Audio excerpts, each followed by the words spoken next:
Here we go. Well,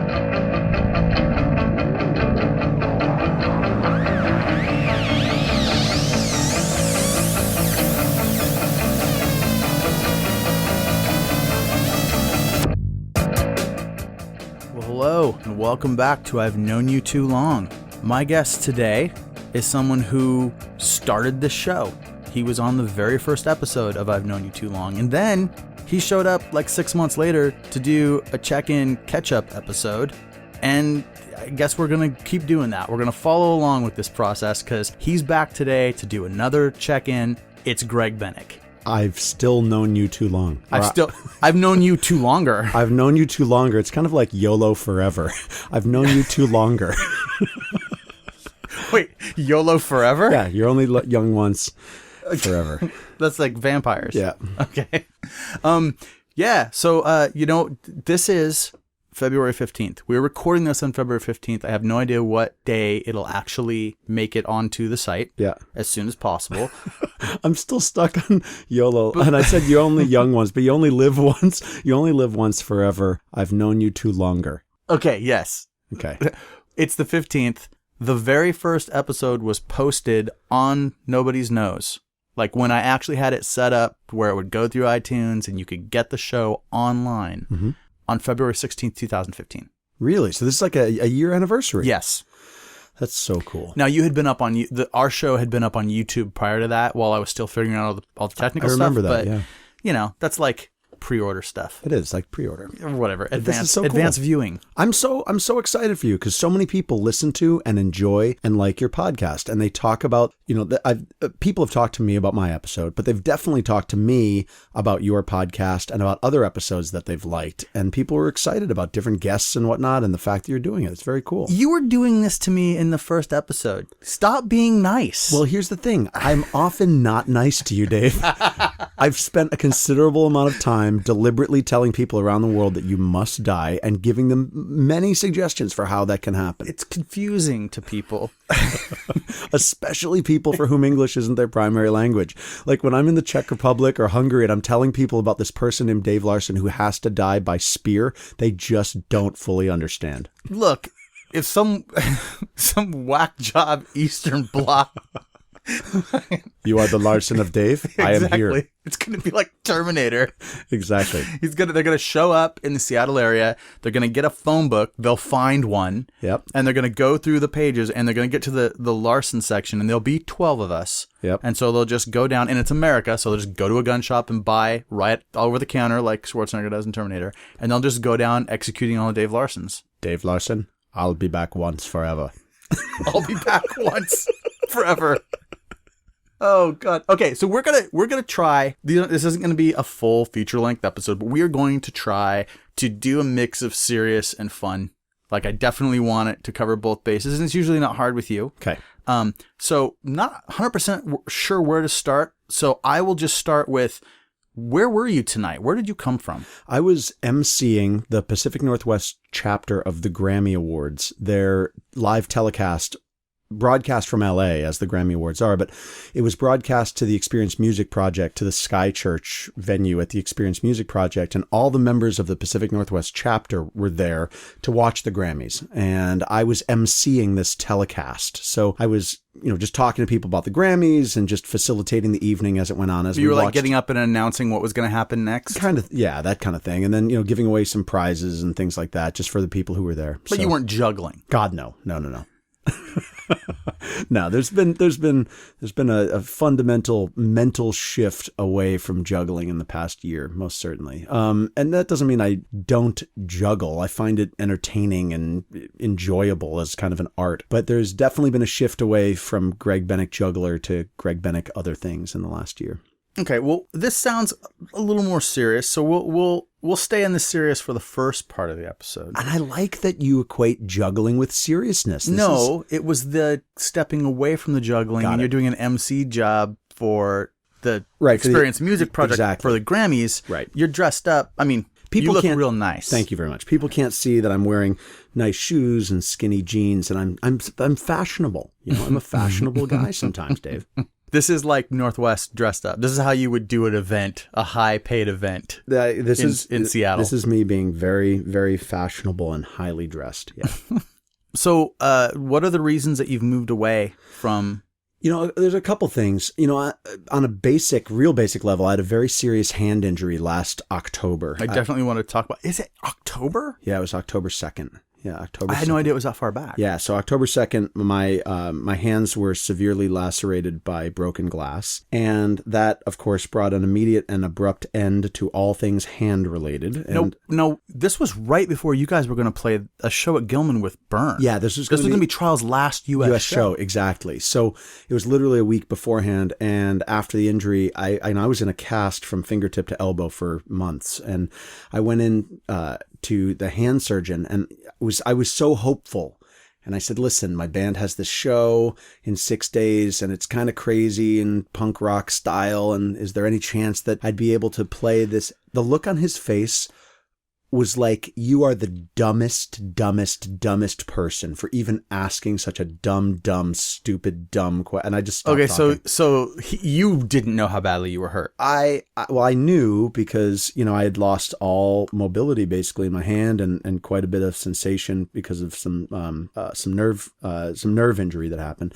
I knew that it was bad. I mean, I was seeing, I knew it was bad, but I wanted to hold on to hope that, I remember we played with By the Grace of God in Florida, and, I remember seeing Circle Jerks, both of whom had singers with really serious injuries, a separated shoulder and a broken leg, and still play the show. I wanted to be that guy. And the hand surgeon was like, not a chance in the world. No one can touch your hand. No one can come near your hand. No one can do anything relating to your hand. No. And I was like, okay. So it was a bummer. It was definitely a bummer. But, in terms of on a personal level, it meant me not juggling for a while as I was doing constant physical therapy once the cast came off. But that really triggered something in me. And I'll tell you just very briefly what happened. Years ago when I was only juggling and I decided I wanted to be a speaker, it was really because one too many people said, you're a really good speaker. And finally, one too many people said that, and I was like, okay. And I started to brand myself as a keynote speaker and going out and doing these keynote speaking gigs. Well, in the past bunch of months, one too many people, and there have been many, have said, I don't really think of you as a juggler. Like, what's with the juggling? Like, you do so many things. Like, I would never describe you as a juggler. One too many people said that. And finally, I just one day listened, and I thought, yeah, the juggling is fun and quirky, and it's a way to hook people, with, of interest at times. And I don't want to give it up. It's all based on, what my hand can and can't do. But still, it just made me think like, there's so many more things I want to be doing. Writing books, speaking, training people about how to communicate more effectively and just writing lyrics and just doing other things that are unjuggling related. I think people that know you know that you could, if you lost your arms, you would find a way to do something and be effective. See, I appreciate that. And there was a moment where my friend... But are you the only person that doesn't know that? There is a little note. There's notes all over and where I have a standing desk, right? So I'm at my laptop at a standing desk. The wall is covered with notes. All the walls of my loft covered with notes and little things that people have said. And one of the things smack right in the middle. I was on the phone with my mom about 2 years ago, and I was telling her about all these things that were happening, and Between Earth and Sky this, and podcast that, and travel this, and spoken word that. And I got to the end of what I said, and she said to me, Gregory, the shame of all this is that you doubt yourself. Because she hears from me all the time. My mom and I are very close, and she hears from me all the time, me going, yeah, I don't know, God, I'm thinking about doing this thing. I'm not sure if it's going to work. And she hears that from me often without me even realizing that I'm doubting myself. And her comment, the shame of all this is that you doubt yourself. I wrote that and stuck it right in the middle of the wall so as to remind myself in moments of self-doubt or in moments of like, yeah, but I've been juggling since I was 13. I need this thing. I can't possibly give it up the way people think. I can't possibly give up my job. I can't possibly give up this shitty relationship. I can't possibly make any substantive change in my life. All those doubts, whenever they're in my head, I look on the wall. The shame of all this is that you doubt yourself. And I just think this is an unnecessary thing for me to hold on to this doubt like it's a lifeline.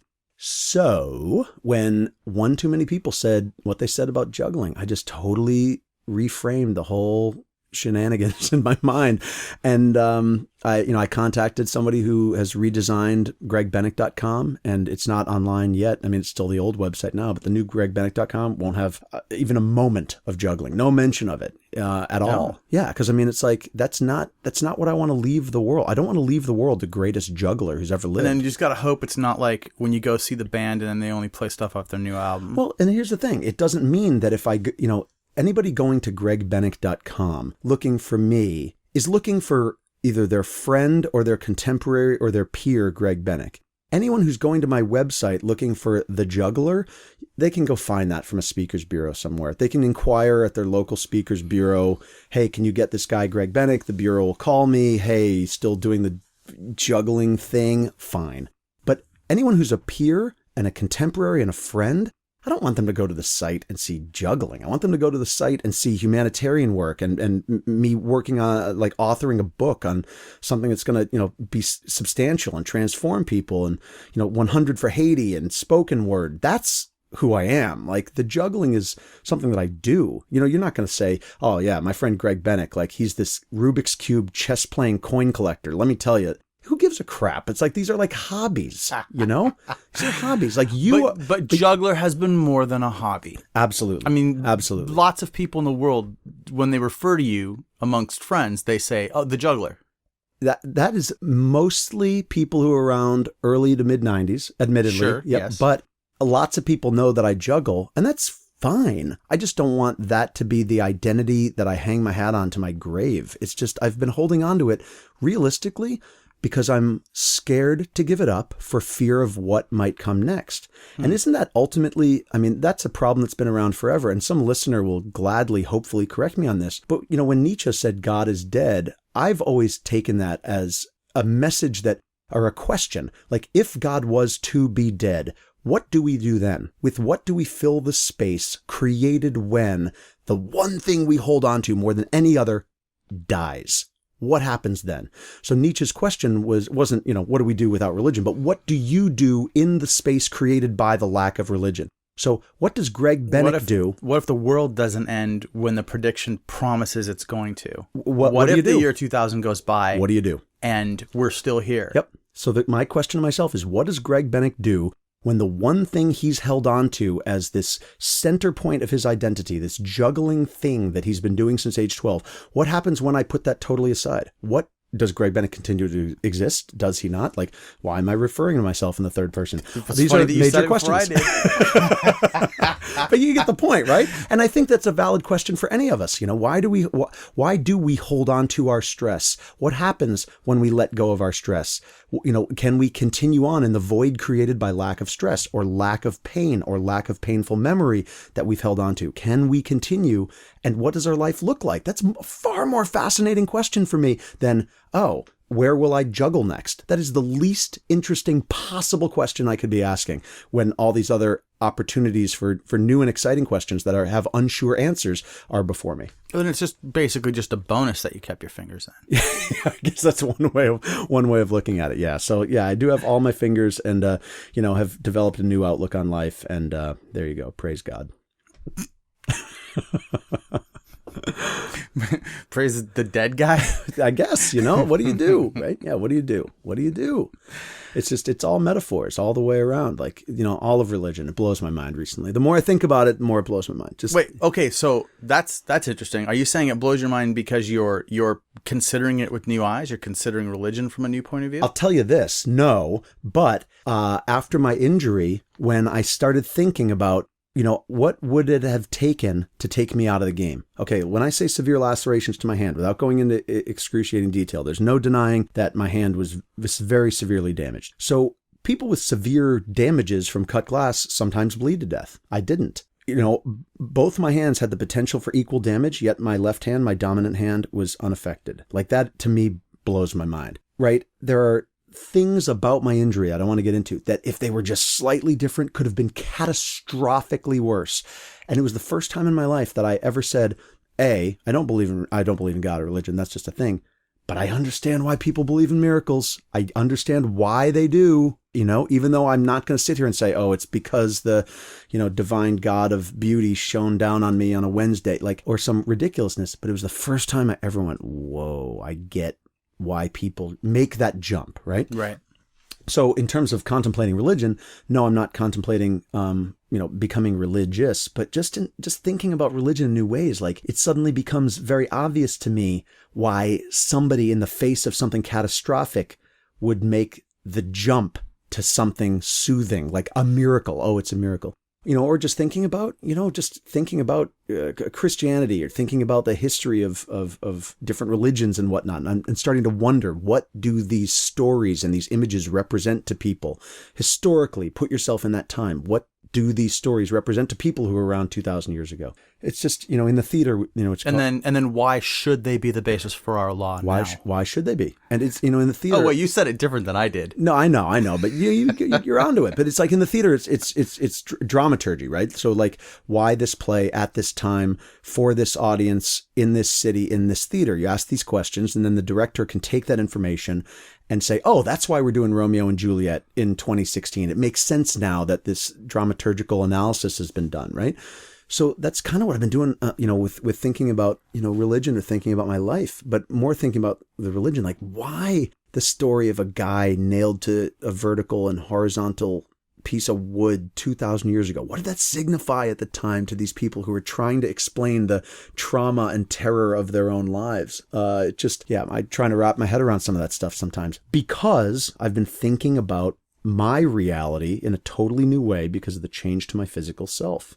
I mean, my injury was severe enough that literally the structure of my hand changed.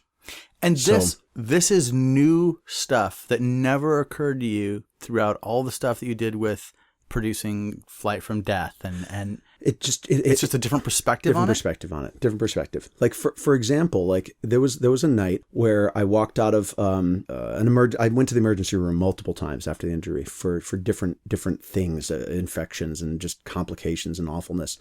And there was one night where I walked out of the emergency room and I heard church bells, and I thought, that's of interest. I'm going to go follow this sound and see where it goes. So I walked across Capitol Hill, and there was a church that was having an event, and there was church bells ringing, and there's all these people walking into the church. And I thought, you know what? I have nothing else to do. I've just gotten out of the emergency room. I'm out of my mind right now with like surgical, medical, bright lights, people screaming craziness. I'm going to walk into this church and see what happens. Okay. So I walk in the church. I sit down in one of the pews. I'm by myself. There's people around, and there's a service going on. And as people around me start singing and they start, the praying and the whole deal, I'm looking at it as an outsider in their world. But what struck me all of a sudden, as we were just talking about a few moments ago, was that these songs had a transcendent quality. You listen to the songs and you feel mentally elevated. And I thought, this is the manifestation of people who are suffering and how they transcend. They create these songs, they engage in these songs, they sing these songs, and all of a sudden they get a sense that they are transcendent or elevated above their pain. But Greg, you've seen that before. 100% all the time. But never had I sat in a religious service and thought to myself, this is exactly what this is, right? This is why this exists. We all go to the same place as people. As humans. We could look at any hardcore show, right? That's exactly what I'm talking about. Yeah, absolutely. Like the hardcore show, it's like, what is more transcendent than literally jumping into the air above the crowd and not hitting the ground? Like, that's a fucking metaphor. So it's a miracle. It's a goddamn miracle. So you jump into the air and you don't hit the ground. Like, this is like, this is the stuff of legend. I mean, like, when I was a teenager, I remember I was and I'm going off on a freaking tangent, but I was a part of this. Well, we allow that. I was part of this group that studied spirituality and femininity. It was me at age 17 and all of these 40 and 50-year-olds who were met at this like new age center when I was in high school. And we used to talk about menstruation. We used to talk about the gender roles and all this stuff that 17-year-olds are usually bypassing in order to drink beer and get crazy. And I remember having these conversations with these women in the group about the metaphor of menstruation, what it signifies, and trying to understand from them the significance, right? And I remember listening to this one woman saying, like, the nature of a creature who can repeatedly bleed and not die destroys men, like absolutely destroys men, meaning men cannot fathom on a fundamental level the nature of a creature who bleeds repeatedly and does not die. Right, because that's also a sexist joke 100 from the other perspective. 100%. But let's, aside from like sexist jokes and bullshit, like the fundamental creaturely level of man as non-experiencer of that looks at that and goes, that's impossible. That makes no sense, right? So all of a sudden, this you start going through your life thinking like, holy shit, like this event that is happening has such deeper meaning to me because I don't understand it. I will never fully understand it. I'm not part of it as it is, right? Yet all of a sudden you get this bit of insight and you're like, oh my God, this is so much deeper and means so much more on a fundamental level than just, oh, it's a period, get over it, right? It's so much deeper and more intense than that. Same deal with the church experience. I walk into that church and I'm like, on one level, it's a bunch of people in robes and white shit, and they're dancing around and they're holding gold things and they're spinning the smoking thing and they're singing. But that's not what they're doing. They're trying to transcend their pain in any possible way. And all of a sudden I was like, I understand, even if I don't agree with this is a piece of theater to me. I understand why it exists. And same damn thing with hardcore. Like, God damn it. Like, the idea that we jump off the stage again and again and don't hit the ground, that is transcendent. It is metaphorical. It is significant. That is in part why we're uplifted, that we scream and we come together. And it's like, honestly, I want to write this ethnographic exploration of hardcore at this point. I'm not going to do it because it'd just be... When you're at a fantastic hardcore show, and for a lot of people, if you're a fan of Greg's band Trial, if you're at a really phenomenal Trial show and things are just going... you've seen the photos, you know what I'm talking about, or if you've been at one of these shows, there's a feeling there. You don't just walk down the street or go to work in the morning. You can't just make that feeling happen. There has to be a collective group of people excited and expressing, and it's a vibration and it's an emotion, and you can't conjure it from nothing. I think unless you're an absolute crazy person. Right. There probably are people that feel that way all the time, and it probably makes their life unlivable. Yep. But in that moment, it's like this amazing cathartic thing, and it's, yeah. Yeah, I mean, I found the same thing with my injury, meaning that, in the midst of this very temporal, like, this is my physicality, it is inescapable that my hand connected to Greg, connected to me, is injured, that I found moments of transcendence amidst that, like ways that I was thinking about myself in new ways, or ways that I was appreciative of the slightest return to mobility or the slightest lessening of pain, became this like transcendent place that I was entering. It was honestly, I don't know how else to say it, but it was almost like it was like a spiritual experience between me and my hand as I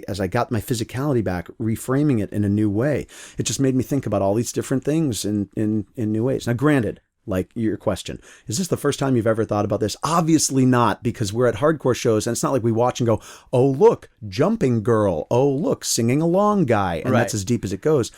It's not like it's a constant analysis. It's not. This is like this. Yeah. Although for me, sometimes it is. So meaning in life, because I've gotten to a point where I almost feel like most of my life is collecting experiences to then compare and contrast for writing or for... Okay. I look at everything as a potential source.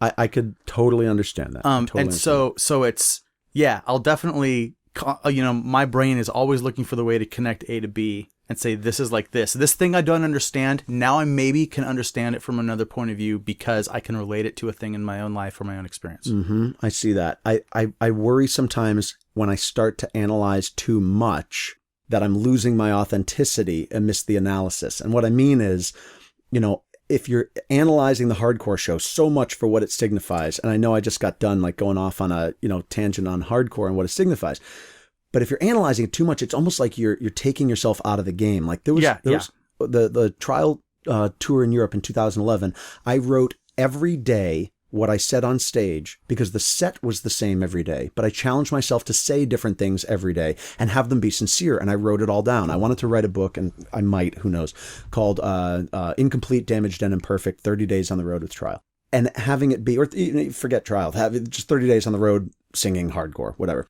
Because my exploration was, how does my approach to the same idea change day after day? It does. It has to.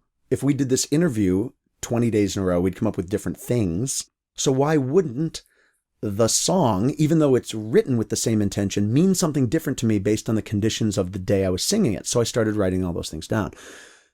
What was interesting was that there were some times where I was looking so hard to figure out what it was that was different that day or what I wanted to say differently that day that I lost my authenticity. I lost my sincerity because I started thinking, what's going to be the thing that has the effect in order to document the thing that I said that had the effect? How do I force myself to be different when you're not always different every day? You're not always different every day.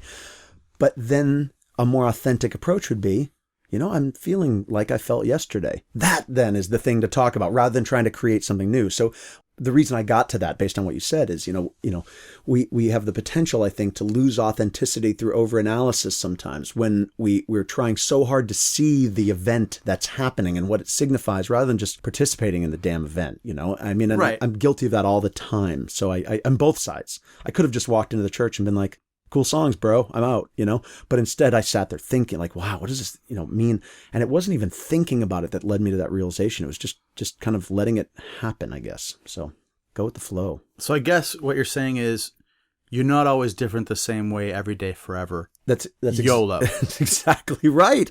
That's exactly right. What's the acronym there? You're not always different every day in the same way forever. Yeah, I mean, and then YOLO. What's that? United it's with YOLO. United States. Yeah, okay, United it's with YOLO. You're not always different every day in the same way forever. I just YOLO. like to. I mean, just so people can kind of sum it up and understand what you're saying. You nailed it. It's if YOLO. When you were talking about, especially when you were talking about your hand there at the end, it made me think, well, this will be a perfect place to seg right into The Walking Dead. Dude. Which is what I was hoping to do. Dude. Last night's episode of The Walking Dead. We have to say. No spoilers. Oh, no. We're going to spoil the fuck out of it. So just listen. If you haven't seen the mid-season premiere of The Walking Dead that was on Valentine's Day 2016, spoiler alert, you're not safe from this point forward. And we're also going to talk about anything that's happened up to this point. So this is where you may well lose some things. So I don't think there's any major spoilers that really would give anything away. Okay. But we need to be able to talk about it. That's the thing. Because I think it's awesome because I love a show like this. You think the episode's awesome? Oh, I love the whole show. Me too. I think that the show is phenomenal. I think it's amazing that that's the number one show on television. Incredible. Not the number one show in a time slot or on a network. The number one show on television is about zombies. Now, I had this conversation last week with Megan, with my girlfriend, because she says that she didn't want to watch Walking Dead. She had no interest in watching Walking Dead. And she said because it was just zombie culture, it's just zombies. Okay? And I had to explain to her, I'm like, The Walking Dead is the contemporary representation of the lineage of zombies that started with Romero, with Night of the Living Dead, Dawn of the Dead, Day of the Dead, and the movies that followed. Greg Nicotero, who was on his team on Day of the Dead doing makeup, has now taken over from Tom Savini, and it is his makeup and his makeup direction which has led to The Walking Dead existing. It's like, this is like the child, or at the most distant way. Like then you merge that visual stuff with the storytelling of the creator of, what is his name? The creator meaning George Romero, or the Walking Dead comic series that the show I can't remember his name. Based on. I can't remember his name. But come on, Robert. Yeah. The guy. Forgive us. But yeah, so it's not, it's like multiple people in the field kind of coming together perfectly. 100%. It's all the other stuff is the zombie culture silliness, Pride and Prejudice and zombie, blah, blah, blah, blah, blah. This is the real deal. Like this is it. But you are involved in many very real things, and you think constantly and talk about really lofty stuff. that's arguably important for humans. Okay. But you also love The Walking Dead. Love it. And it's important to you. Absolutely. And I don't think those things are disconnected. Absolutely not. And I think that's valuable. And I think it's awesome because it's also, I get to also just have the joy of enjoying this thing with you. Yeah. Because last night's episode was unreal. Unbelievable. Good. I didn't breathe for an hour. And sometimes that show's bad. Absolutely. Even when it's bad, I still like it. Me too. But when it's good like that, it's so good. Yeah, and they came right out of the gate, literally blowing me away, like when they blew away those dudes in the beginning of the episode. I was so happy about it. So happy about it. And, to your point, just as an aside, like, I see a direct connection between loving The Walking Dead and thinking lofty thoughts because, you have to have both. I mentioned before, why is it that people connect to the idea of a man nailed between a vertical piece of wood and a horizontal piece of wood? I might have mentioned this on the last podcast with you. I can't remember. But the whole idea of Between Earth and Sky, which is my other band, is this idea of being crucified between a horizontal earth representing piece of wood and a vertical sky representing piece of wood. The entire image of Jesus on the cross is a metaphor for our existence. We are trapped between the earth, which is going to bury us, and the sky, which is our aspirations and inspirations and emotions that form the foundation of our dreams and our desires. That is very, elevatory. It's vertical. The horizontal being the earth. We are literally crucified between earth and sky. That is a metaphor. It is a metaphor. It's a metaphor. Okay. That said, thinking about lofty stuff all day long cannot just be the thing you do. You have to be grounded in reality. And not to make a silly joke, but you can't just juggle all day long with without stuff hitting the ground. So, in one of the projects... Oh, we allow silly jokes on my podcast. Well, one of the projects that I'm working on right now is I'm making a 15-minute short film about the last hours of Ernest Becker, cultural anthropologist who wrote about death and dying and our perspectives on it and the effect it has on us. When he was on his deathbed, he recorded an interview with a man, and it was recorded on cassettes. And I, in the last year, actually, unearthed the original cassettes. I found the original cassettes of that interview. And in playing them for a filmmaker friend of mine in LA, we were just like, oh my God, there has to be something done about this. Long story short, the film is going to be about how we live and how we die. And in 15 minutes, using the audio from these interview tapes, we're going to try to capture the essence of what we're supposed to be doing with our death and with our life. That's lofty, okay? But it's also rooted in death. So The Walking Dead, it's like there's a part of it, like we can just say it's just a TV show. It's a confrontation with ideas that we don't want to think about. We don't want to think about being dead. We don't want to be thinking about tearing somebody to pieces with our teeth and eating them because we're totally detached from the experience. And we are emotionally connected to people who are constantly possibly going to die. And lots of characters that have died that we've cared deeply about. And now they even know the ones we really care about, and they're toying with our emotions. I mean, how many times is Glenn going to get cornered by zombies? Because they are all trying to stay alive, which is what we are doing as well. Every single day. I tried to stay alive the whole way here. I pulled over to eat pad thai because I didn't want to eat and drive at the same time and die. I don't, want to text and drive because I don't want to text, and say, Dave, I'm almost there, and die. We're constantly making choices in order to try to stay alive. We do this all the time. There's something more to it too. There's a fantasy life. Like there's a fantasy, because a lot of people who love zombie stuff kind of wish that they could have the experience themselves of being a zombie, alive in a zombie world.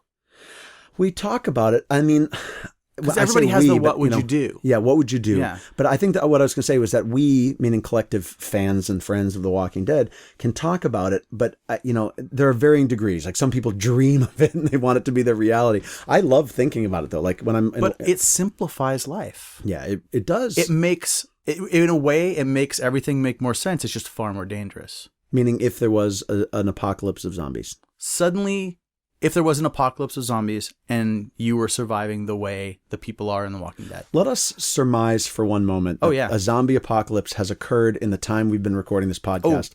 And your partner barges through the door to devour us. Oh, that's too bad.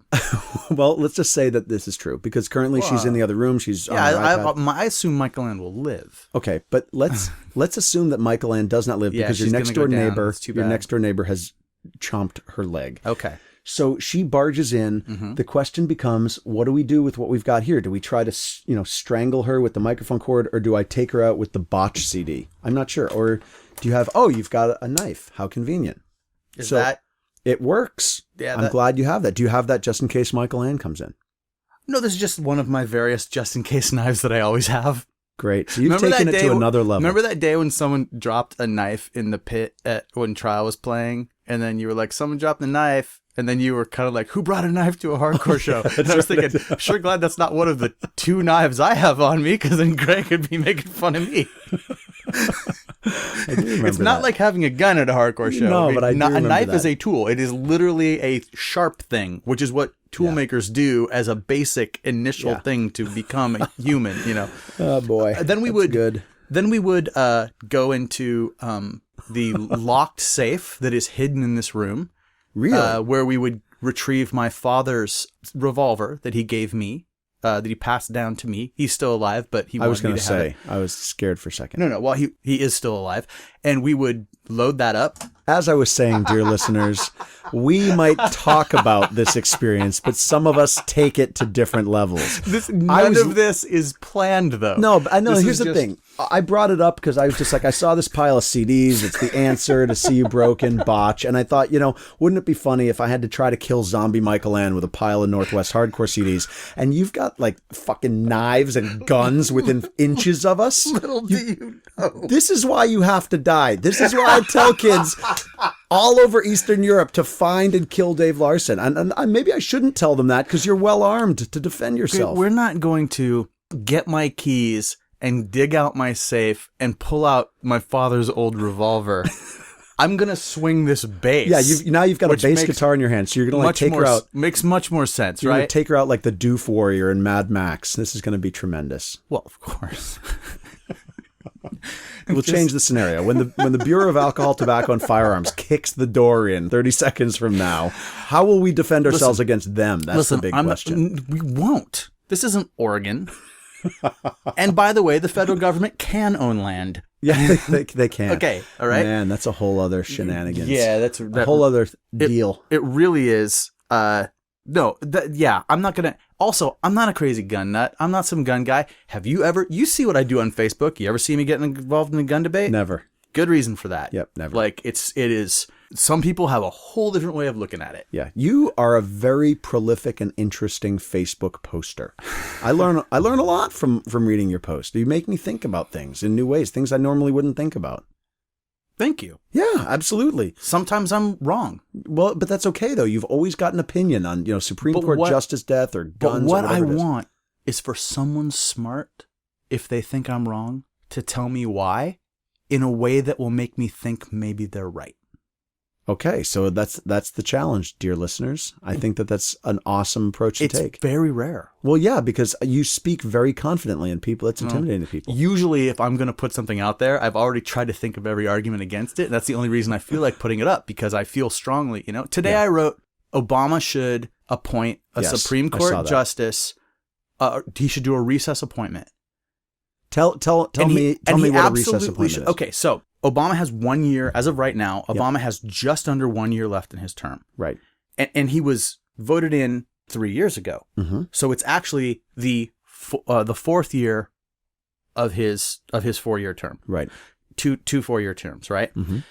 So it's not almost over. He's not lame duck like he's just leaving. Right. He's got a year left. He has a year left. The Republicans in the Senate who control the Senate and can control whether or not they're going to vote to confirm a judge that he nominates have said, we will not vote for his nomination. Right. Because we believe that we should have the election, which is going to occur at the end of this year. Right. We believe we should have the election and let the new president do it. And then they started pretending that there's precedent for that. And there really isn't. Okay. There's certainly not. They said it was common practice. That's not true. Anyway, since these people actually can do this, and by the way, some of the people who are in the Senate who are expressing this opinion are running for president.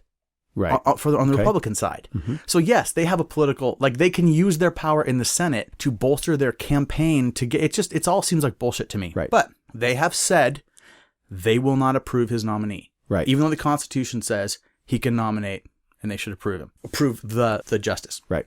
Or vote them down. And he's got a great list of candidates, some of which have already been unanimously approved by both Republicans and Democrats to the seats that they have now. Okay. They would just be moving up to another judge position. Right. Supreme Court. So Scalia died one day after the Senate went into recess. Okay. The Senate's going into recess for 10 days. Prior to this, when the Republicans control the Senate, instead of going into recess, when they knew that he had appointments that he wanted to make, that they didn't want to allow him, they did this weird thing where they left like one person back in the Senate to do business so that the Senate never went into recess. And then he said, the Senate is in recess. You can't just do this one person thing. So he made recess appointments when the Senate wasn't actually in recess, and his administration lost that case at the Supreme Court.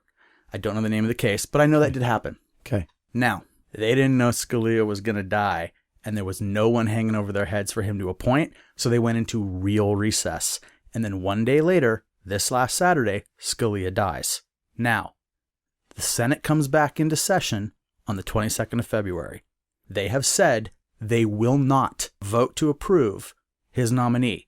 He could make a recess appointment before Monday the 22nd, and that justice would serve the rest of this term. Really? Yes. How did you figure that out? I read a lot about it. It's amazing. Like the Grammy thing was cool that I emceed tonight. Other than that, I think my greatest achievement of the day was I ate like 3 orders of pad thai. Like that was my big thing today. I ate 2 for lunch at Araya's buffet, and then I went to Tup Tim Thai and got pad thai for dinner because I was super stoked on pad thai. And halfway through the day, I was like, oh, I'm so glad my parents got me that gift certificate for Araya's. And all day I thought about pad thai. And you just basically reframed the judicial system of America for the next year. Now, I'm not 100% right about stuff. I read this stuff. I believed what I read. It seemed to be coming from good sources. I tried to back it up. I go to like the SCOTUS blog. I go to all these different things. Sure. I don't just listen to Glenn Beck and believe it, or, Sure. So, but here's the thing. So he does that, right? Well, they can still challenge him and sue him, and it could still go to the Supreme Court that he couldn't do that recess appointment. They could impeach him for it. Okay. So all of these things would probably be in play. They could say it's just more Obama tyranny, right? Whatever. Of course. That was what I was. He wants to make us have to have a judge that we all already approved of, and we have stated that it's a political reason that we won't vote for his thing. And he took us at our word and did what he could legally do. See, that's the thing. They're going to do what they can legally do to block him, so he should do what he can legally do to get around that. Fair enough. That was going to be my question, is the reason that he wouldn't do it because he fears impeachment, or because is there any sort of law or anything that prevents a recess appointment of a Supreme Court judge? That's not like a recess appointment of, a substitute history teacher. This is significant. It's been done before. When's it been done before? In history. So you're going to cite like in 1832, President Andrew Jackson elected Zachariah Zebediah to the Supreme Court in a recess appointment? Are you really going to pull something like that out of the air? Hold on a second. All right, we're back in. I'm not going to waste a lot of time. I can't find everything right now that I can find on a quick Google search is about this current situation. So your question was, have presidents in the past done recess appointments of Supreme Court justices? I know that they have. I just don't know when. You're right. It could be 1800 something. But still, I had no idea. I mean, that's amazing. I was reading about it. The funny thing is before I put that thing up this morning on Facebook, I did read about an instance. I just can't remember the exact one. Okay. Well, it's still But here's the thing, though. It's something that can be done. And when you've got people that won't do the business of the country for politics. Like when they were going to shut down the government a few years ago. No, when they did. When they did shut down the government a few years ago. Yeah. One of the front runners for the nomination for Republican for president right now is the jerk that did that. Yeah, anyway. But anyway, hey, buddy. So we were talking about zombies. Yeah, we were. Speaking of Republicans, let's talk about, worthless, rotting husks of people. The Walking Dead was the greatest episode in the history of any television. So what was the moment in the new episode that did it for you emotionally? What was the best emotional moment? I think, worst emotional moment? Okay, I think that there were a couple. Can I answer with a couple? Yeah. I think that blowing up the biker gang at the beginning was such a shock. I went like, what the hell just happened? Like, I thought for a second that The Walking Dead was playing a trick on us and they were going to cut to a commercial and say, just kidding, here's the real start of the episode, because it was so intense and so, like, just so intense to open an episode like that, because we're expecting a character to die, and instead it's like, no. We think one of our main characters is going to die. I kept thinking a bullet was going to hit the guy who was pointing the gun at them, because the way they were doing it is I feel like they were misdirecting us in other ways. No one expected total destruction of a rocket hitting him and blowing him to pieces. And what I was bummed about, as he's, saying, the biker gang leader is like, we're going to, have you take us back to where you hang your hat and all this stuff. I'm like, here we go. It's like Terminus on wheels, basically. Here we go again. Here we go again. I was thinking I am going to hate this storyline. This season. The whole season. And then they just blew everyone that to pieces. Fear out of the water. Everyone got blown to pieces. Okay, so that was a moment where I was like, and let's also just say, like, Daryl being such an amazing character, did he cut you? And what was Daryl's answer? A little. A little. Exactly. Awesome. Okay, so I think the moment that did it for me was seeing the scared little boy who closed out, mid-season, a couple months back, succumbing, like, just getting eaten, right? That to me, when the episode opened, I was hoping to be still in the state of terror I was in as the little boy at the mid-season break was going, "Mommy, Mommy." I spent the last few months going, what's going to happen? And they went away from that. And I tricked you into thinking he pulled it together. Right. And I was bummed. And then they blow up the biker gang, and I'm like, oh man, all bets are off now. All bets are off. And then the little kid has this freak out because he remembers Carol saying the monsters are going to come and they're going to kill you and they're going to eat you. And he has this freak out. And I was like, oh my God, if the kid pulls it together in the midst of the freak out and finds his inner strength, and it's going to be this heartwarming tale of who gives a shit. But instead he gets his face torn off, and I'm like, oh my God. Not only that, if you go back and listen to what Carol told him, she predicted what was going to happen. Exactly what happened. She told that kid how he was going to be killed by zombies. It was unbelievable that it actually happened. And then his mom as well. I'm just like, and then Carl with the bullet in the eye. I'm just like, what is happening? Yeah, Carl catches a bullet in the eye, which a lot of people were waiting for because they've read the comics. Okay, see, and the thing is, I've not read the comics intentionally. I did the same thing. I haven't read the comics. I just keep hearing people say what's supposed to happen because of the comics. Yeah, and I did the same thing with Lord of the Rings because I'd never read Lord of the Rings. I just waited each year. I wouldn't have any conversations about Lord of the Rings. I just wanted to be kind of swept away into the fantasy of it all. But yeah, so, Carl catches the bullet in the eye, and it just... At that point, all bets are off. So, Rick going crazy, hacking away at zombies. So this is the part where I started to feel a swelling. Like, I'm sitting on the couch talking to a TV show with Michael M sitting next to me on the couch, right? And it's so Rick, the main character on the show, basically, and the father of the kid who gets shot in the eye, they take the kid to the infirmary. The whole town is full of zombies. He basically goes out by himself with an axe into a sea of like 1,000 zombies where he can't possibly survive, just to have a mad, crazy, I'm going to kill as many things as I can. And all these other people are in the safety of houses looking out, and they all basically just kind of look at each other and go, we gotta go. This is the moment. They feel like it's certain death. But as they like open the doors and go out, other people are watching and they're like, I have to act. I've got to do something. And I was like, because that's what you do. And my Glenn's like, what's wrong with you? I'm like, okay. And I'm feeling like, I'm looking around thinking like, am I going to go out? But no, I'm watching a TV show. This isn't real. My friend. These are actors who had lunch after they filmed this scene. My friend in Reno, Nevada said that he and his wife were watching the show, screaming at the television, and that their dogs were like, what the hell, humans? What are you doing? What is this? Yes. That's how I felt. I honestly had my hands clutched in front of my chest while watching. I had my laptop in my lap, lying in bed at, 1 a.m. last night, watching this thing. And it ended, and I just looked around in the dark. Like, now what do I do? I can't sleep.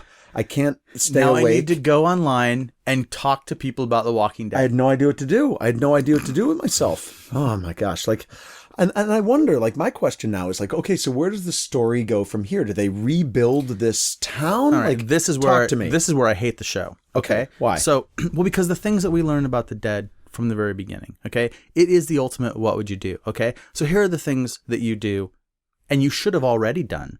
One, I would think that with the amount of time that society has fallen to The Walking Dead, they would have already learned that zombies walk towards bright lights and fire. Okay. Therefore, large fires or the ability to light large fires would be standard practice for any civilization or village or group that was trying to stay alive. Fair enough. So being able in multiple different ways to light a big signal that would move things in that direction so that you could at the very least escape should have already been the case. Also, those walls being as fragile as they are, there shouldn't have been anything standing, tree or structure, that could fall on those walls. Okay. At all. There should thought. also be a ditch on the other side of the wall prior to the wall. So that you don't even, it's not like they can come right up against the wall. They're going to go into a ditch first. All of this stuff, it's not like they don't have time. There's nothing else to do. Okay, so hold on. So the ditch on the other side of the wall, I get there should be a ditch, right? There should also 10 be 10 feet back or something.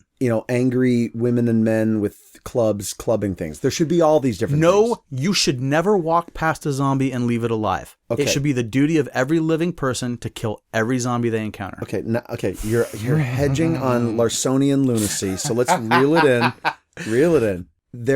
The characters of the show that we've been watching have been running for their lives. Yes.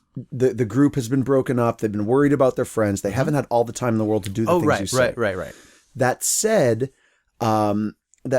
the show every once in a while does do things that make me go, wait a minute, if they know that, then why didn't they know that all along? But I have to suspend my disbelief. It's kind of like, I mentioned Romeo and Juliet before. You don't go see Romeo and Juliet and the whole time sit there and go, this is stupid. These aren't real people. These are actors. You have to suspend your disbelief so you enjoy it. And the show isn't about people succeeding. Right. It's about people trying to survive in the midst of a zombie apocalypse that they don't quite understand. I mean, the show I don't think the show would be as good if they always made all the right choices and everything worked and zombies weren't a problem. Exactly. That's where the fantasy of what would I do conflicts with what you're watching. You would be a great manager in the midst of a zombie apocalypse. You'd be really, really good. Come with me. I believe me, if Michael Ann comes through the door right now, I'm going to sit back and let you open the ammo box and take care of her. That's going to take too I'll just be sitting here reading botch, CD liner notes and just let you just hack away. I don't want to cut up Michael Ann. Well, hopefully it won't come to that. All right. Well, I hope, yeah. I expect that she'll escape with me. We'll go into the mountains. I'm excited about where I live. The loft where I live, I feel very comfortable that it would be a great place to be in the midst of a zombie apocalypse. It's temporary, but you got to get out. You got to get out of the city. Yes. Out of the city. You've got to go, and I feel like you have to go up. I feel like you have to go up a mountain. Okay. That's my take on it. That's it. Top of Greg, Alpenthal. can you survive in the wild? I would have a hard time surviving in the wild because there's a definitive lack of pad thai. But you know what? You could be a vegan even. Yeah, It'd be harder for you. You'd do a lot of gathering. Yeah. But you can. I've been reading a book on survivalism. Of course you have, Dave. We got it for Christmas in case we ever had to run for the mountains. Of course you did. Your father gave it to you. No, I bought it off eBay for my client. Oh, great. So she can survive with me. All right. Because I realized that while I know how to do a lot of stuff, like I don't actually know the process for like making fire if you don't have matches. Yeah, it's not easy to do, I would assume. Other things that there's just a lot of stuff. Like what are all the little details? Like how to find water, how to purify water, how to find shelter and make shelter. Exactly. Mm-hmm. What plants do I know for sure I can eat? Right. Right.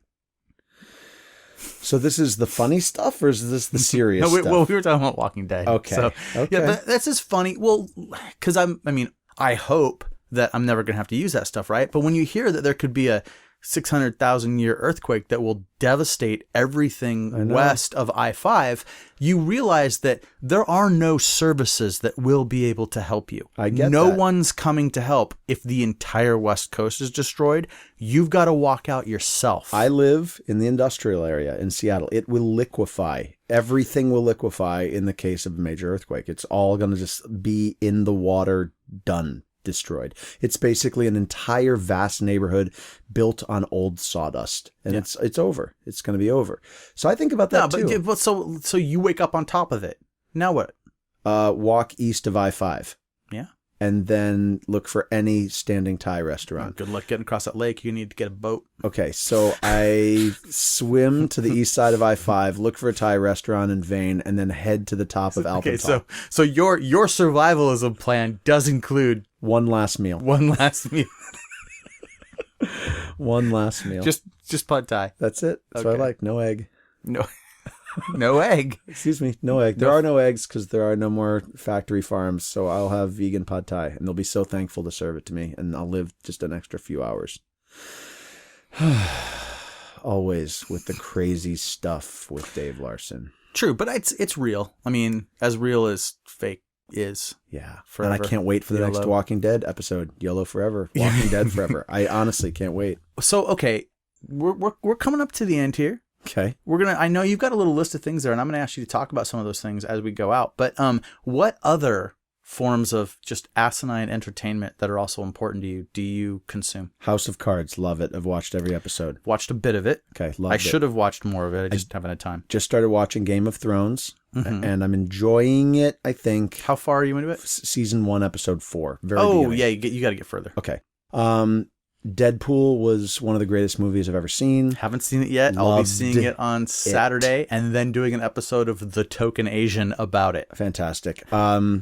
Also loved The Revenant. I thought it was riveting and incredible. And The Big Short was amazing. So, I've heard that, yeah. I love seeing movies. I love it, love it, love it. But there's no other TV shows?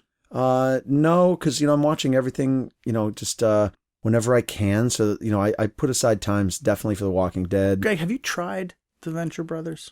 The Venture Brothers? You said that like you don't know what I'm talking about. I don't know what you're talking about. I don't. Your smile right now can't be seen by listeners, but it's frightening. The Venture Brothers is a source of joy for me that is hard for me to explain to people and to share. Now, there are many things that are sources of joy for you that I'm not interested in the slightest. And I feel like there might be some stuff in there that you would like. Can I watch the first episode and see how it goes, or do I need to watch the first season kind of thing? Like, for example, it does change. It's important to get to understand what the deal is with it. Yep. I was going to use the example of Breaking Bad that I obviously saw every episode of Breaking Bad. But the first season, after halfway through the first season, I was like, I guess. And then all of a sudden it just kicked in for me somehow. So I was wondering Imagine if it's like that. The world of Johnny Quest was real. Okay. And the world of super scientists and super villains was real. Okay. And that in order to manage all this stuff, they created these massive bureaucracies that controlled the way that this stuff could be handled. So it exists in the real world. Okay. Everything's normal in the world, except there are masked, costumed supervillains trying to kill heroes and super scientists. And it's controlled by, there's a thing called the Guild of Calamitous Intent, and there's a huge rule book, and it's the things you're allowed to do to your archenemy. Okay? Mm-hmm. Within this world, you've got the main character, Dr. Venture. He was a Johnny Quest type kid. Mm-hmm. He had none of the talent or ability of his father. His father's dead. He basically lives on this compound that was built off of the genius of his father, which he has none of. He's a total failure, drug addict with 2 total loser kids, basically living in this world, except he also has an archenemy who's trying to kill him all the time. And then every comic, cartoon, and pop culture reference that you ever loved, if you ever loved any of them, basically comes into play in this story over the seasons. And it becomes this complicated web where you actually begin to care about characters. Okay, you've pitched it well. I'd consider watching a few episodes and seeing how it goes. I love it. Okay. And it just came back on too. So okay. It's a very fun show. Cool. I like it's fun, but there was a whole episode a week ago where they used the red ball from the Please Please Tell Me Now Duran Duran video. Uh-huh. The actual red ball gets stolen by a supervillain. Okay. But he claims he's going to send it back in time and destroy it so that the video never happens, and then creates a scenario of what the world will look like if the new romantic movement had never happened. This is interesting. Okay, this is fun. And so his evil plan has to be stopped. And the guy who stops him is I saved the world because he's got the red ball. Got it. That's the kind of thing, that's just scratching the surface of what they do in this show. All right. I'll watch some episodes. It's so goofy. I love it. And it's one of those things where I'll be watching it and Michael and I'll just be shaking our head like, what is this? I'm sure there's many, many such moments. There are. Now you, getting off of my garbage, you have a list of things I see. Did we not talk about some of those? Yeah, we didn't talk about some of them. It was a list of things that, if we were stuck for nothing to say, that has never happened in 25 years of our friendship, that, this was going to be the night where we just stared at each other drooling, going, ugh, we have no idea what to say to one another. I was going to talk about a few different things. But instead, we had lots to talk about. Well, what on there would you like to touch on? So let's just say that for some reason, someone who has no idea who you are or what you do, just listen to this episode for the first time to figure you out. Go ahead and talk about some of the things that you do so people can... I'm a juggler. Okay, so I'm co-leading a trip to Rwanda and Uganda in 3 weeks for high school students with my friend Dave and my friend Veronica. And we're going to explore the history of Rwanda and their genocide and Uganda and their dictatorship and try to understand why it is that Rwanda and Uganda are some of the shining stars of Africa in terms of development. So we're bringing high school students over there with one of our principal questions being, one of the principal questions is, how does society continue after 800,000 people hack each other to death with machetes? How do you continue in society? So we're going to explore a bunch of restorative justice models. For example, a village that we've heard about that we're going to visit where genocidaires, who are the ones who committed genocide, live in the village with either victims, wounded surviving victims of theirs, or family members of their victims. They live together in this village. It's not prison, but everyone stays. And it's a situation, as far as we can tell, that's like, good morning, Dave. It's wonderful to see you. I'm so sorry that I hacked Michael Ann to death with a machete, but it's wonderful to see you. Would you like some coffee? So we're going to explore, how is that a thing? Okay, the other question we're going to ask is, given that Rwanda and Uganda are developmental shining stars, as I said, in Africa, they're both one is run by an absolute dictator, and the other is run, in Rwanda by Paul Kagame, who is dictator-like. Do we need a dictator after upheaval in order to get us back on track? And that's a very intimidating and very scary question. So we're going to look at those things. So that's under the banner of the Legacy Project, and people can see thelegacyproject.com for more on where we're going to go. We're going to update it and post things and whatnot.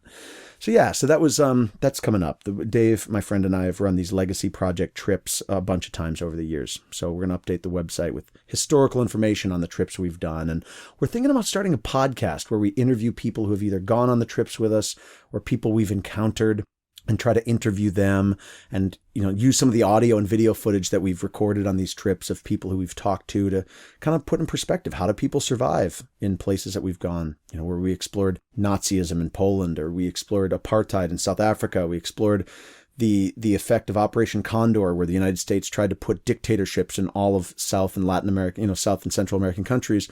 How do you survive when your country has been basically taken over by the United States and a dictator put in place, and your family disappeared because you were leftists, or dissidents or artists or poets for that matter? How do you survive, and how do you continue once the dictatorship goes away and you're walking down the street where your father disappeared? That's interesting. I mean, especially looking at the field of Republican candidates this year. Okay. Well, I'm with you. So, I mean, the question that we're asking, it's like, do we need that authoritarian crazy figure, that authoritarian strong arm in order to put us in line? It's a fascinating question. So you might come back as a Trump supporter. Very slim chance. Very, very, very slim chance. But there's a chance. No. So you're saying there's a chance. There's a chance. Very slim chance. Okay, so also on the list, I didn't think I talked about this last time because we were deep in contracting, but I've been asked to write the biography of Ernest Becker. You mentioned that it might happen. Okay. We were further along than might, but I didn't want to say that. We are in the final stages. Like literally, I'm waiting for the email back that says, a year worth of negotiation has come down to this. Here's the contract that I've already approved of. Sign, go. So I'm going to spend the next couple of years writing a book on the life of cultural anthropologist Ernest Becker, who talked a lot about death denial and how that affects our psyche. So I'm going to be traveling around talking to his family members, his colleagues. I've already started doing that, like old friends of his, people that he knew over the years, and try to piece together the man's life for a biography project. It's going to wrap my head in knots, but I'm pretty excited about it. That's exciting. Yeah, and I'm starting to write concepts and ideas for the Between Earth and Sky LP. There's evidently 12 demos for really good songs that the guys have written. They're all Canadian, so they practice in Canada, and I haven't heard any of the songs yet, but they keep telling me these are our best songs, and I'm very excited. So I want to put together concepts for an album, and it's now that Trial has I don't want to say run its course, but this indefinite hiatus. I don't even know what we're calling it, or maybe it's just that the band is done. Not sure. We haven't talked about it or anything, but Between Earth and Sky is where my focus is, and I'm really excited about that because hardcore is awesome, and I love it, and I love the expression that comes from listeners to listeners. All the dynamics involved just makes me very happy and excited. So I'm just so glad that we've got this LP project coming along. So those are a couple things on the list. I also really want to write about Trial. The ideas in it and the experiences that I had, which are very potent. So I've been wanting to write a book about Are These Our Lives, and kind of go line by line and why was the album written? And so it's not just like, oh, I'm self-important enough that I'm going to write a book about myself. More like I want to write about why each line was written then and what's the application to the idea now, and kind of make it relevant to now, so that readers don't just go, oh, I learned about Trial, who gives a crap, but rather like, oh, I've learned about the world and maybe a new perspective on the world by way of lyrics screamed by miscreant crazy people all around the planet. So yeah, those are things I'm working on and thinking about. Fantastic, man. Dude, I'm so proud of you for your podcast. I love your podcast. I do. I'm excited about it. I'm excited that what started out as just I want to talk to my friends who I've known for a long time. And the idea of I've known you too long is a cool idea. What started out as that is still that? Is still that. And it's more. Because, people have said to me things like, I learned so much about the history of ...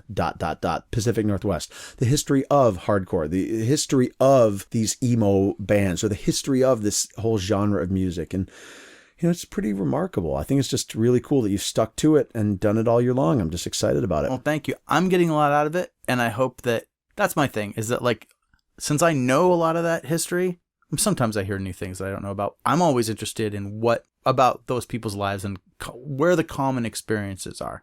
So I always hope that's what people will find interesting, but I think that's just what I'm finding interesting. But it's great. Who's somebody that you want to have on the podcast who you've not had yet? At one point it was John, and John Pettibone has been on the podcast. So who would you want to have on that you haven't gotten on yet? And in talking about that person right now, whoever it might be. Do I have to name them so they're embarrassed? You don't have to name them, but my thought was that in talking about them, we would kind of gently pressure them to come on your podcast. So yes, name them. John White?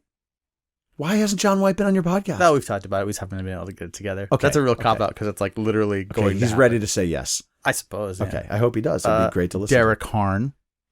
Why hasn't Derek Harn done your podcast? I don't know. He's involved with the website. Okay. These are easy. But he hasn't done the podcast, though. These are proverbial low-hanging fruit. Okay, so here's the problem, though. Here's the problem, though. These are all people I know. Okay. So it's not like I really wish I could get... I mean, if we're talking about, who would be a dream get, who I did meet within in that time frame, but would be, someone like Ian MacKay. Okay. And I wouldn't ask about, when you loan someone a pen, you should hold on to the cap so you get it back, or any of the stuff that you hear. I'd want to know about like grade school. I'd want all the same shit I want to know about, Right. That would be phenomenal. When's that how's that ever gonna happen? It'd be tricky, but he might do it if he can. Oh, how about this? How about just a knockdown, drag out combination background and political fight with Dave Smalley? Why would are the parameters of your someone podcast who might be able to beat the shit out of me? Okay, with political theory. Yeah, and that's my question. Are the parameters of your podcast that it has to be recorded here? No, I can go on the road. You go on the road. Yeah. I bet Smalley would do it. I bet he would do it. I don't know him. That can be arranged. I think it'd be really cool to have I didn't Dave Smalley. meet him. So it would be, I haven't known you too long forever. I can make, when you listen to someone that much when you're a teenager, maybe that counts. I don't know. Okay. So that's the goal. Let's get Dave Smalley on your podcast and then come up with a dream list and start talking about it more. I feel like that would have to be a whole different podcast though, because that could have the opportunity to get a little bit heated. I don't do a lot of contradicting people on here. Okay. That's not really what it's about. Yeah. I haven't liked you too long.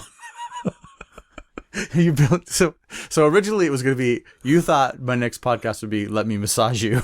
I'm still waiting for Still it. That's waiting why I on that showed one. up here That's from- tonight. You thought- Just talking for an hour and 20 minutes is bullshit. I'm waiting for the massage. Let me massage you with That's- Dave Larson. Still, yes. Well, I think it was you were going to do it. You were going to do the podcast. I was going to do so I was going to be massaging you. But this is uncomfortable. Says the guy with the gun and the knife to his right and left. Well, you did see a knife, but you didn't see a gun. Yeah. Okay, you're right. You mentioned that That there's somewhere a safe. packed away, there is a very safe and not used. It's not like I am a gun guy. I'm not carrying a gun. I'm not open carry guy. Okay. But no, there's been some talk with some people about starting a political conversation podcast. Wow. And I really want to do it. Yeah, you'd be good at it. Thank you. I kind of want like someone else to be like the main driving force behind it and then just be involved in it. I think you'd be good at it. I think you should be the main driving force. I think you'd be really good at it. How many podcasts am I going to do? This one and that one. 2. Well, you don't want me to do the Tokenation anymore? No, but I do want you to let me massage you. Have you? You're aware that we're recording our 8th episode I of the know, Tokenation. I know. Listen, have you spent any time with it, Craig? I've spent precious little time with it. Oh. Do you don't like the premise? It's fantastic. You're lying. I'm just dreaming of let me massage you. That's all I can think No, it's about okay. right now. Okay, because I was going to ask if you'd like to be a guest one day with me and Matt. I would do it. I'm sorry, with Matt and I.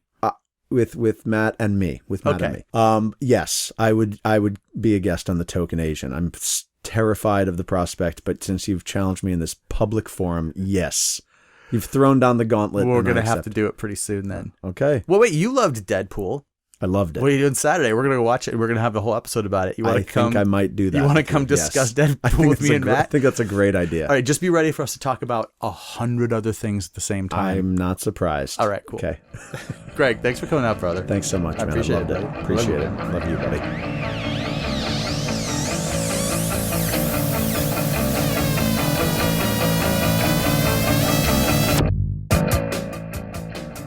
Okay. We went some places with that one. I hope you all enjoyed that. I thought that was a great way to cap off year 1. Always enjoy having Greg around. And, I think we're going to be hearing more from Greg. This will hopefully become a bit of a regular thing. Maybe, once or twice a year have him check in, update us, because he always has, as you can tell if you listen today, he always has a lot going on. Couple of corrections that we got to do. I could not remember the name of the creator of The Walking Dead, which is dumb. It's Robert Kirkman. I think I said Robert when we were in there, but it wouldn't come right off the top of my head. But yes, Robert Kirkman is the creator of the comic series The Walking Dead, and therefore is the creator of the television show The Walking Dead. And he is directly involved with the show. So there is that. When we were talking about recess appointments, and I could not come up with the example, and Greg asked if I was jumping back to the 1800s for the example. No. Could not remember the exact details, and I didn't want to... I talk enough out my ass as it is. So here's what it was. Justice William Brennan. With the Senate out of session in October of 1956, he was recess appointed by Dwight Eisenhower weeks before the election of that year. He nominated him to a full term, and the Senate actually confirmed him the following year. So this was a guy who did get a recess appointment and who was confirmed. This can happen. However, all of this is a moot point now because the Senate has come back into session since we recorded, and Obama did not make a recess appointment, and they have stated they will not have hearings on his nominee. So where we sit right now in this first week of the Senate back in, they aren't going to consider it. These are the people we're dealing with in our government. Now, if the shoe was on the other foot, if there was 1 year left in the Republican president's term and it was a Democrat-controlled Senate, they'd be being hypocrites by not having his nominee. And I'll tell you right now, if years from now, someone who listens to this podcast hears me making the point that I don't think that a Republican president, if we ever have one again, should be allowed to nominate a Supreme Court justice with 1 year left in their term, come back, grab my words, and shove them down my throat. Okay, well, that's it for politics. I just did this whole thing, this rant. I may cut it out and you won't even hear it. Anyway, so those are the only corrections that we had to do. All right, I'll see you guys next time.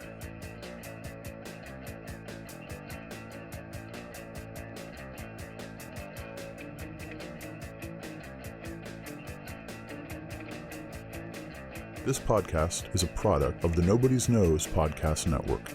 Executive producers David R. Larson and K. Drake Streetman. Music for this episode provided by Polymorph from the record Artifacts, Demos, and Debris.